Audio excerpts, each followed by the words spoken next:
내가 좀 너무 나이브하게 생각을 하고 아이를 가지려고 하는가? 아이의 을 사는 데는 영원입니다. 한화로 한 600만 원 정도? 진짜 육체적으로 힘들고 근데 진짜 행복해요. 뭐 하루하루가 이렇게 빨리 변하고 하루하루가 진짜 중요하다라는 걸 많이 느끼고 있어요. 네, 안녕하세요. 지금 아빠가 되었습니다.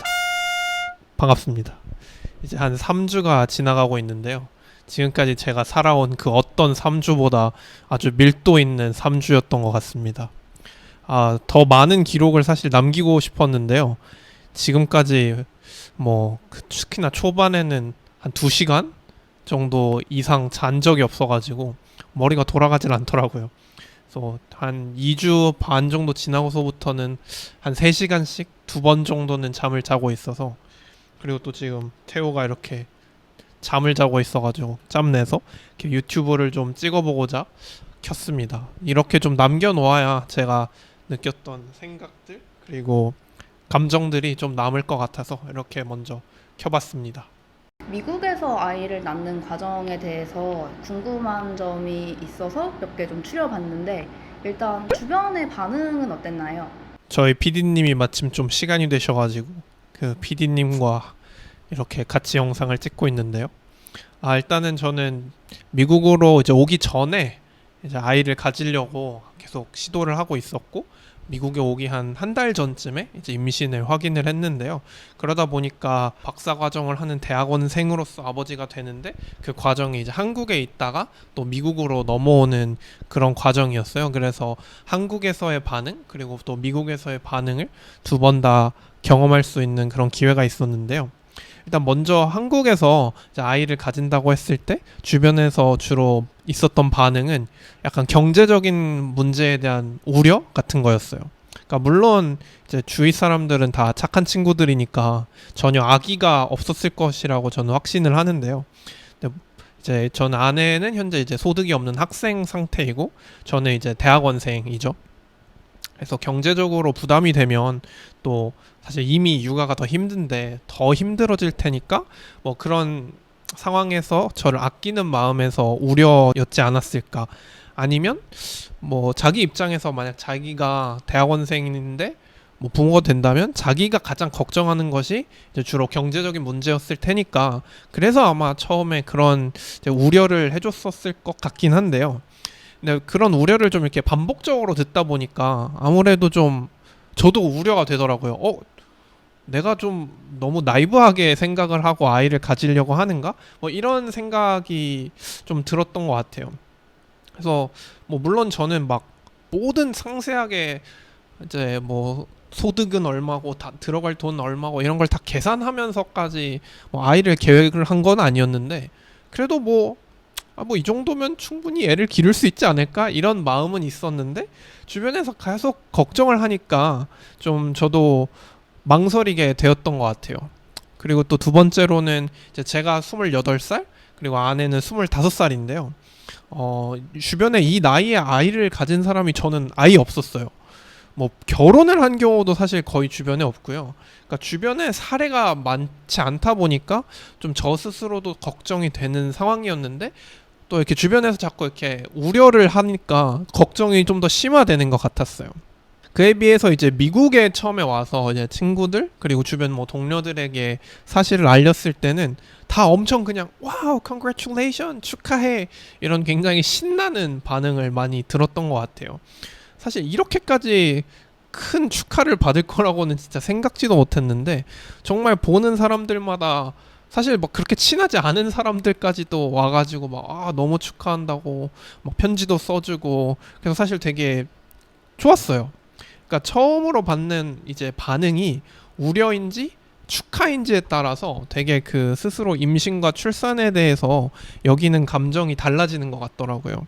그러니까 주변에 우려를 해줄 때는 먼저 자연스럽게 걱정이 따라오고, 그럼 걱정이 처음에 되니까 뒤에 따라오는 생각들도 그러면 이런 것도 준비해야 되고 저런 것도 준비해야 되고 이렇게 좀 부정적으로 해야 될 일들이 뭔가 투두리스트로 나오는 것 같았는데, 뭔가 축하를 먼저 들을 때는 일단 뭔가 신이 나고, 그리고 그 다음에는 애기 얼마나 귀여울까, 애기 오면 참 재밌겠다, 이런 식으로 좀 아이와 함께 성장해 나가는 미래가 조금 더 기대되고는 했던 것 같고요.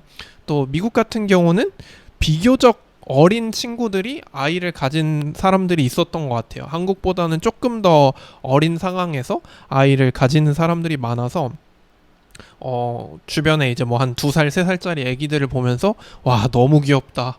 나도 애기를 가지고 싶다. 뭐 이런 생각을 조금 더 하게 되었던 것 같고요. 그러다 보니까 또 제가 들었던 생각은 한국에는 사실 요즘에 아이를 가진 젊은 부부를 좀 보기가 어렵잖아요. 특히 저처럼 뭐 대학을 다녔던 사람들 같은 경우는 더더욱 그런 사례가 많지 않아서 혹시라도 아이를 가져볼까 이런 생각을 하기가 어려운 것 같아요. 어린 나이에. 그러니까 왜냐면 주변에 사례가 많이 없으니까. 그나마 몇 안 되는 이제 젊은 부부들이 또 아이를 가지려고 할 때도 뭐 주변 친구들은 대부분 이제 걱정, 뭐 우려 이런 거를 하다 보니까 좀 큰 확신을 가지지 않는 이상은 아이를 가지겠다는 마음을 먹기가 좀 어려운 상황인 것 같아요. 그러니까 여기 제목에다가 출산율에 대한 좀 이야기를 했는데 뭐 제가 뭐 그렇게 대단한 사람도 아니고 제가 뭐 출산율을 어떻게 높이는지 이런 거에 대해서 사실 아는 거는 없지만 그래도 적어도 한 개인이 출산율에 대해서 우려를 하시는 분이 있다면 주변에서 뭐 아이를 가지겠다 혹은 아이를 가지면 어떨까라는 고민을 하고 있다면 좀 기왕이면 축하의 목소리를 먼저 전해주면 어떨까. 뭔가 상세한 경제적인 뭐 계획은 뭐 알아서 하겠죠, 뭐 부부들이. 그러니까 주변에서는 그런 우려보다는 기쁜 일이니까 조금 더 신나게 축하를 해주시면 어떨까.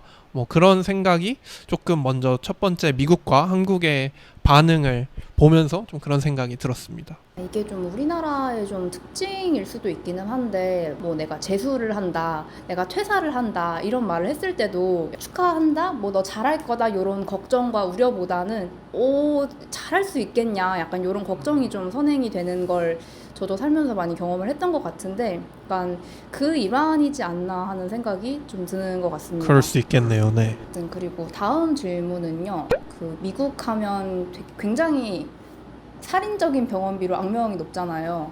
그래서 뭐 병원비라든지 아니면 아이 물품을 구매하는데 든 비용이라든지 이런 거는 뭐 대략적으로 어느 정도 드셨는지 말씀해 주실 수 있으실까요? 네. 좋은 질문인 것 같습니다. 사실 뭐 만약에 진짜로 돈이 엄청나게 많이 드는 거면 제가 실제로 나이브했던 게 맞으니까.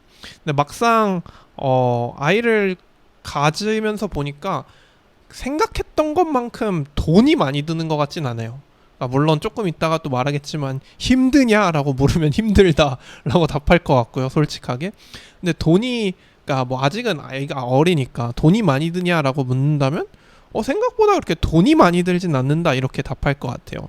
또 미국이라는 상황에 대해서 일단은 말씀을 더 드려야 될 것 같긴 한데 뭐 어쨌든 저는 이제 아이를 가져야겠다라고 생각을 했을 때 앞서 말했듯이 모든 막 상세 그런 계획을 다 짜진 않았어요. 저는 MBTI에서도 P라서 J는 그런 거 잘 못하거든요.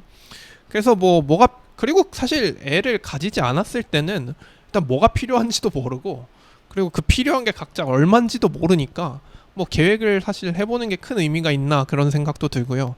저는 원래 인생이 그냥 막 딱 들이면서 그냥 이런 게 필요해?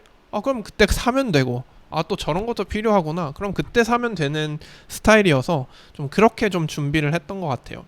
일단 먼저 첫 번째로는 저는 아이의 옷을 사는 데는 전 사용한 돈은 0원입니다.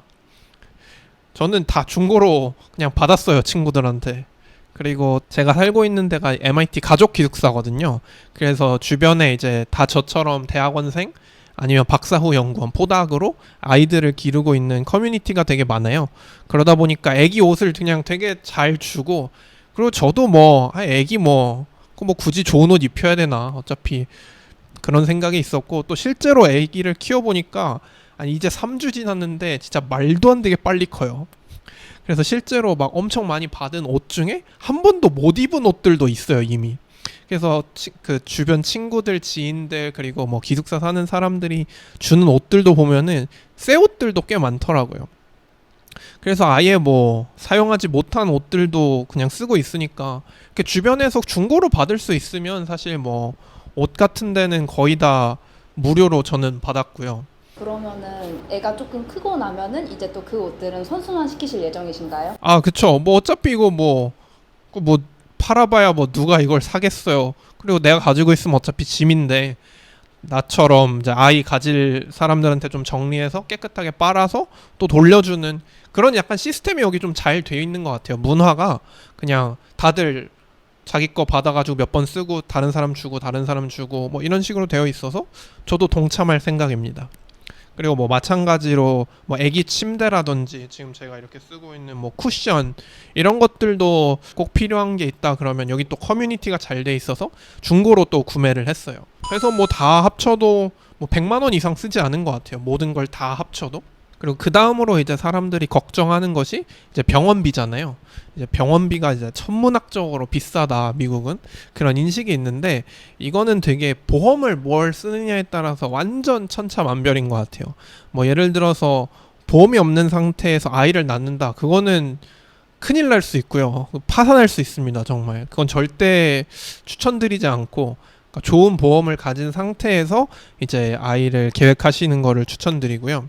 아, 저희 같은 경우는 제가 이제 MIT에서 학생들을 위한 보험이 있어요. 그거는 이제 저의 경우는 MIT에서 내줍니다. 그리고 제 아내 거는 MIT에서 안 내줘요. 대신에 그 보험에 제가 추가 금액을 내면 아내가 같이 들어갈 수 있는 형태인데요. 그래서 아내의 경우 제가 돈을 추가로 내서 MIT 학생보험을 이제 든 형태입니다. 그래서 1년 동안 한 4,200불, 가을 학기가 1,700불, 그 다음에 봄 학기가 지금 2,400불 정도 해서 한화로 한 600만 원 정도의 보험비를 제가 아내 걸로 따로 냈고요. 1년 동안. 물론 뭐 적은 금액이라고 할 수는 없겠죠. 다만 좋은 거는 이제 MIT 학생보험이 미국 건강보험 중에서 가장 이제 좋은 건강보험 중에 하나여가지고 600만 원을 내고 나면은 그 대부분의 경우에 진료에 추가로 드는 금액은 없는 것 같아요. 특히 저희 이제 출산과 이제 임신 과정에서는 이제 아내는 초중반에는 거의 한 달에 한 번 정도 병원을 방문하고 임신 마지막 한 2달에서 3달은 거의 뭐 매주 엄청나게 병원을 많이 방문했고요. 또 그리고 뭐 출산을 하고 뭐 3박 4일 동안 또 병원에서 입원을 해서 회복을 했는데 그 모든 것에서 추가로 드는 금액은 없었습니다. 그래서 뭐 병원비는 뭐 어떻게 생각하면 병원비 1년에 600만 원을 냈다? 아니면 또 임신과 출산에 추가적으로 든 금액은 또 0원이다. 이렇게도 말을 할 수 있는데 이건 뭐 0원이라고 하긴 그렇고 뭐 600만 원 정도는 들었다. 이런 게 사실은 조금 더 현실적일 것 같고요. 그리고 이제 마지막으로 뭐 기저귀랑 분유값 뭐 이런 것도 걱정을 많이 하시던데 먼저 이제 모유 수유를 저희는 이제 하고 있어가지고 분유값은 또 들지 않고요. 그리고 이제 기저귀는 생각보다 기저귀를 많이 쓰긴 하더라고요. 대충 평균적으로 봤을 때 처음부터 따지면 한 10개 정도를 하루에 쓰는 것 같아요. 그러면은 한 달에 한 300개 정도의 기저귀를 쓰는 것 같고요. 그러면은 대략 뭐 그냥 아마존이나 이런 데서 구매하는 가격으로 봤을 때 뭐 한 150불? 뭐 20만 원, 한 달에 20만 원 정도가 지금 들고 있는 것 같습니다. 근데 이제 마지막으로 또 제가 꼭 하고 싶었던 거는 저는 진짜 MIT라는 학교에 너무나 감동을 받고 진짜 MIT가 세계 최고의 대학이구나 이렇게 생각을 또 하게 된 계기가 있는데요. 이제 MIT는 박사과정 중에 저같이 이제 출산을 하는 경우 학생들을 위한 지원금이 따로 있어요. 그래서 저 같은 경우는 한 학기에 8,300불 그리고 총 1년 동안 16,000불을 추가로 지원을 해주는데요. 그러면은 사실 2천만 원이 넘는 금액이더라고요. 그래서 2천만 원을 그냥 아이를 낳았다는 이유로 아기 잘 키우라고 학교에서 지원을 해줍니다. 이건 전 사실 몰랐어요. 근데 아이를 계획하고 나서 친구들한테 얘기해 보니까 뭐 이런 게 있다 이렇게 말을 해주더라고요. 그래서 사실 계산을 해보면 저는 오히려 돈을 벌었습니다. 뭐 옷은 공짜고 뭐 나머지는 중고로 사고 병원비는 뭐 600만 원 정도 들었고 근데 지원금이 워낙 많아서 일단 1년 동안은 추가로 제가 돈을 번 상황이고 뭐 물론 이제 앞으로 뭐 유치원, 학교, 데이케어 이런 거를 보내게 되면은 또 돈이 더 많이 들겠지만 또 그땐 또 그때 알아서 뭐 지금 뭐 굳이 계획해봐야 뭐 어차피 잘 모르니까 그냥 그때 알아서 잘 열심히 준비하면 되지 않을까 그래서 제가 느낀 바는 생각보다 돈은 뭐 그렇게 많이 들진 않는다. 한국에서는 아마 뭐 영어 유치원이나 뭐 사교육 이런 쪽으로 걱정을 많이 해서 돈이 많이 든다라고 생각을 하는 것 같은데, 뭐 그런 거를 하지 않을 계획이라면 생각보다 애를 키우는 것 자체에는 그렇게까지 많은 돈은 들지 않는다. 저도 좀 놀란 사실 중에 하나입니다. 그러니까 뭐 계획을 세우는 걸 좋아하시는 분이라면은 계획을 세우는 것도 좋지만, 또 사실 어떤 부분은 제가 컨트롤할 수 없는 부분도 많잖아요. 그러니까 그런 건 그냥 상황에 맞게 하는 것도 또 방법이지 않나. 또 너무 모든 걸 다 따져가면서 하면은 무언가를 액션을 하기가 어려우니까 일단 행동을 취하는 것에 장점도 있다. 뭐 그런 이야기도 좀 하고 싶네요. 이제 다음 질문인데요. 이제 아이를 낳고 나서 가장 크게 변한 게 무엇인가요? 지금 약간 어떤 감정을 느끼고 계신가요? 아, 네. 너무 좋은 질문인데요. 행복합니다. 진짜 행복해요. 그러니까 지금까지 진짜 이게 그 어떤 것으로 느꼈던 그 행복보다 뭔가 충족하고 뭔가 꽉 찬 느낌? 그런 게 진짜 들어요. 제가 지금 제 아들을 이렇게 안고 있는데, 진짜 아들을 안고 있으면 진짜 세상이 내 품 안에 들어온 느낌이 들어요. 이게 막 책이나 영상에서 좀 클리셰처럼 나오는 표현이지만, 클리셰가 클리셰인 데는 이유가 있더라고요. 진짜로 뭔가 세상을 다 가진 기분이고. 근데 또 생각해 보면은 저는 이제 과학자니까 저는 진화론을 굉장히 신봉한단 말이죠. 그럼 결국에 저는 인간이란 종족 번식을 위해서 진화해 왔다라고 믿고 있거든요. 그리고 저는 그것에 대한 근거가 충분히 많다고 생각하고, 그래서 그런 관점에서 생각해 보면 어떻게 보면 당연한 것 같아요. 그러니까 아이를 낳고 이 아이를 기르는 것이 종족 번식의 관점에서 사실 가장 중요한 일이잖아요. 그러니까 우리가 그 일에 가장 큰 보상을 느끼게끔 진화한 것은 어떻게 보면 너무 당연한 일인 것 같아요. 그렇지만 와, 이렇게까지 좋을 수 있나? 그런 거는 좀 진짜 신기한 것 같고, 아이를 낳지 않은 것에서는 진짜 단 한 번도 경험해보지 못한 그런 만족감을 느끼고 있는데요. 전 지금까지 진짜 열심히 살았어요. 진짜 공부도 열심히 했고, 뭐 연구도 열심히 했고, 항상 목표를 설정하고 또 그 목표를 위해서 열심히 달리고 또 스스로를 채찍질하고 그러면서 살아왔는데요. 근데 돌아보면 사실 그 목표라는 게 사실 그 목표 자체를 위해서 목표를 만드는 게 아니잖아요. 결국 목표를 이루고 뭔가 성취감을 느끼고 내적 만족감을 느끼기 위해서, 충만한 감정을 느끼기 위해서 결국엔 뭐 외적인 성취도 하고 커리어도 쌓고 하는 거잖아요. 근데 이 아이를 기르는 경험은 그 어떤 외부적인 성취에서 오는 그 어떠한 만족감보다 훨씬 더 뭔가 이런 꽉 찬 느낌의 만족감을 진짜 주는 것 같아요. 그리고 또 감정적으로는 되게 현재로 돌아오는 게 또 재밌는 것 같은 게요. 그러니까 생각해보면 인간의 고통은 대부분 저는 두 가지에서 온다고 생각을 하거든요. 과거에 일어난 바꿀 수 없는 일을 후회하거나, 미래에 일어난 지금 내가 당장 어떻게 할 수 없는 일 때문에 걱정하거나 불안해하거나. 저는 약간 후자의 사람이었던 것 같은데요.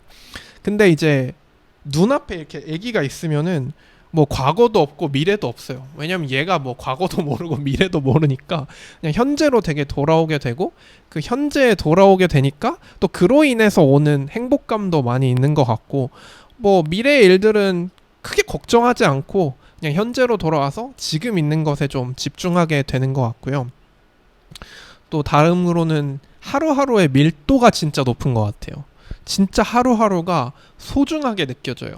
그러니까 뭐 성인이 되고 아니면 뭐 한 중학생 때 사실부터 생각을 해보면 뭐 하루하루가 막 그렇게 다른가 싶은 느낌이 들 때가 있었거든요. 그냥 뭐 학교 가고 뭐 학원 가고 뭐 좀 어쩌면 삶이 권태로울 수도 있을 시기잖아요. 지금 뭐 20대 후반이 되고 있으니까. 근데 이 아이의 하루는 정말 하루하루가 너무 꽉 차 있는 것 같아요. 그러니까 뭐 예를 들어서 어느 날은 이제 아기가 웃지 않다가 처음으로 이제 입을 조금 웃고, 그리고 그 다음 날로는 눈이랑 입을 같이 웃고, 와, 그럼 너무 신기한 거예요. 진짜 하루하루가 아기가 달라지고, 또 어느 날은 원래 왼쪽으로 눕혀놓으면은 고개를 못 돌렸거든요. 근데 어느 날은 또 갑자기 고개를 오른쪽으로 또 돌리고, 이런 게 너무 신기하고 하루하루가 진짜 다르고 또 지금 이 아이가 엄청 잘 크고 있어가지고 3주 만에 거의 3.7kg, 3.6kg에서 5kg가 됐거든요. 그래서 몸무게가 한 30-40% 늘었어요. 3주 만에. 그러니까 너무너무 하루하루가 이렇게 빨리 변하고 하루하루가 진짜 중요하다라는 걸 많이 느끼고 있어요. 육아는 혹시 어떻게 진행하고 계신가요? 일단 아기를 키우는 거라든지 그런 거에 있어서 부부의 그 참여도가 궁금한데요. 네. 육아휴직도 사실 아이를 기르는 데 있어서는 너무 중요한 문제잖아요. 왜냐면은 이게 진짜 웃긴 게 애를 키우는 게 진짜 행복하거든요. 근데 진짜 힘들어요. 아니, 이 두 가지가 되게 공존하는 것 같아요. 진짜 육체적으로 힘들고 근데 진짜 행복해요.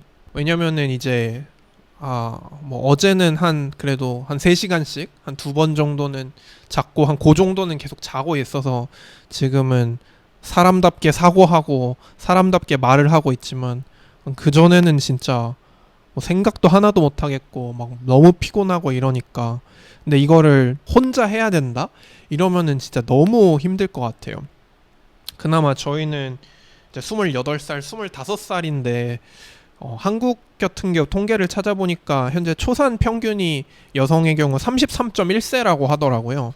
그리고 남성 같은 경우는 결혼할 때 한 2.4세 정도 높으니까 남성 같은 경우는 평균 나이가 35세예요. 그럼 저희보다 한 7살 정도 많으신 분들이 육아를 한다고 하면은 체력적으로 진짜 많이 힘들 것 같은데 그래서 더더욱 진짜 육아휴직은 정말 꼭 필요하지 않나. 그리고 둘이 같이 해야 그나마 좀 할만하지 않나 그런 생각을 좀 하고 있어요. 일단 저 같은 경우는 이제 앞서 말했듯이 MIT가 진짜 좋은 곳이어서 일단 저는 출산 휴가, 유급 휴가를 한 4달 반 정도를 받았고요. 저는 뭐 수업 듣는 일이나 뭐 이런 거가 사실은 대학원생의 일 중에 하나니까 비교적 좀 탄력적으로 이렇게 휴가를 많이 받을 수 있었던 것 같아요. 그리고 아내 같은 경우는 이제 석사학위를 얼마 전에 졸업하고 지금 이제 박사 과정을 이제 준비하면서 랩을 나가고 있는데 여기서도 마찬가지로 한 4달 반 정도의 휴직을 지금 받은 상태여서 이제 한 9월 정도까지는 계속 그래도 시간이 서로 풀타임으로 나서 육아를 할 수 있는 것 같아요. 이게 당연하지만 둘이 하면은 일단 육체적으로 힘든 게 반으로 줄어들잖아요. 근데 그것뿐만 아니라 또 육체적으로 힘든 게 줄어들면 당연히 기쁨, 행복감도 더 많이 느낄 수 있고 또 혼자 하는 게 아니라 둘이 하니까 그 기쁨이 2배 이상이 되는 것 같아요. 왜냐면은 제가 처음에 아이가 웃었을 때 막 소리를 질렀거든요. 막 애가 웃는다 막 이렇게. 근데 그거를 혼자 막 그렇게 기뻐하는 것보다 옆에서 자기만큼 기뻐해 줄 수 있는 사람이 같이 기뻐해 주니까 그 기쁨이 뭐 2배 혹은 제곱이 되는 것 같더라고요. 그래서 둘이 같이 하니까 육체적으로 힘든 건 반이 되고 또 행복한 거는 2배가 되지 않나 그런 생각을 하고 있어요. 또 그리고 이제 아빠가 초반에 아이랑 많은 시간을 보내는 게 되게 중요하다는 그런 뭐 뇌과학적인 연구도 많더라고요. 특히나 또 아이가 처음에 태어났을 때는 아무래도 뭐 엄마의 목소리나 엄마의 향이 더 익숙하니까 엄마한테 좀 더 편안함을 느끼는데 아빠랑 친밀감을 되게 노력해서 쌓지 않으면은 나중에 예를 들어서 아버지가 뭐 주말에 아기를 봐주려고 해도 사실 익숙하지 않은 냄새니까 아기가 오히려 편안함을 느끼지 못해서 또 엄마를 찾거나 그럴 수도 있다고 하더라고요. 근데 초반에 이렇게 엄마랑 아빠가 같이 반반씩 최대한 많은 이제 육아를 하게 되면은 아이가 어렸을 때부터 아빠랑도 조금 더 유대감을 다 많이 쌓을 수 있다고 하더라고요. 그래서 저도 이제 병원에서 시키는 대로 이제 스킨 투 스킨이라고 해서 이제 저도 옷 벗고 아기도 옷 벗고 이제 같이 안아주는 시간을 하루에 여러 번 일부러 가지고 있는데 그러다 보니까 아이가 저랑 더 가까워지고 또 저도 더 행복하고 그런 것 같습니다. 이제 나아가서는 유치원이나 초등학생 다닐 아이가 이제 아빠는 안 찾고 엄마만 찾고 이제 그런 현상이 있을 수 있는 거네요. 그렇죠. 그러면 사실 아빠도 힘들고 엄마도 힘들고 그렇게 되는 거죠. 그래서 뭐 다행히 태호가 아주 크게 보채지 않고 잠을 잘 줘줘서 제가 이제 이야기하고 싶었던 것들을 이야기했는데요. 저는 뭐 한국 기준으로는 아직 어린 편이고 또 그래서 체력도 좋고 대학원생이라 뭐 돈은 없지만 그래도 시간은 좀 많은 편이어서 되게 아이를 기를 수 있다는 그런 상황이 전 되게 행운이라고 생각을 하고 있고요. 그래서 기쁘고 또 이런 감사한 마음을 기록으로 남기고자 이렇게 유튜브를 찍어봤고, 뭐 당연하게도 출산과 육아는 당연히 개인의 선택이잖아요. 그래서 뭐 이거를 어떻게 뭐 누가 뭐 해야 된다 이렇게 말하기도 어렵고, 또 한국의 출산율 문제는 너무나도 많은 문제들이 사실 복합적으로 엮여 있는 문제다 보니까 뭐 저도 어떻게 해결해야 되는지 이런 건 잘 모릅니다. 이제 다만 이제 아이를 기르는 것에 대해서 좀 너무 걱정하고 우려하고 좀 힘든 일이다 이런 목소리만 너무 많은 것 같아서, 뭐 좋은 것도 많다 너무 귀엽고 행복하다 좀 이런 이야기도 누군가는 좀 하면 좋지 않을까 싶어서 조그맣게나마 이렇게 목소리를 내봤고요. 또 혹시 보시면서 미국에서 이렇게 아이를 기르는 것 관련해서 궁금하신 점이 있으시거나 아니면은 또 아이를 기르시면서 기쁜 점들 또 이야기하고 싶으신 점들이 있으시면 댓글로 남겨주시면은 또 그것과 관련해서 또 많은 컨텐츠 만들 테니까 또 재밌게 봐주셨으면 댓글과 좋아요 많이 부탁드리겠습니다. 그러면 영상 봐주셔서 정말 감사합니다.